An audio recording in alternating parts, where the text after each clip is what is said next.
রাধে রাধে। আগের ভিডিওতে আমি তোমাদের সাথে হুক পট্টি বসানোর ভিডিওটা একটুখানি শেয়ার করেছিলাম, অর্থাৎ মার্কিংটা করেছিলাম।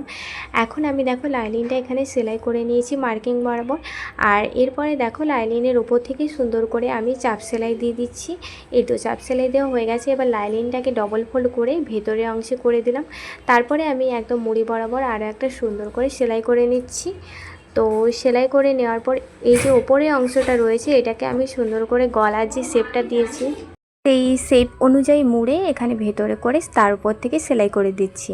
তো সুন্দরভাবে আমার হুক পট্টি বসানোর কাজ একেবারে কমপ্লিট। এবার আমি কোমর পট্টি বসাবো।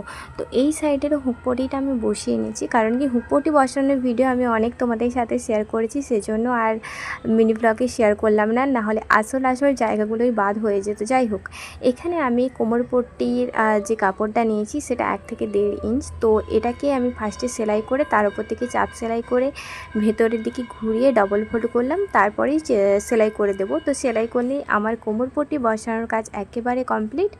তো এইভাবে দেখো এই যে সেলাইটা করে দিলাম। তো কোমর পট্টি বসানোর কাজ একেবারে কমপ্লিট।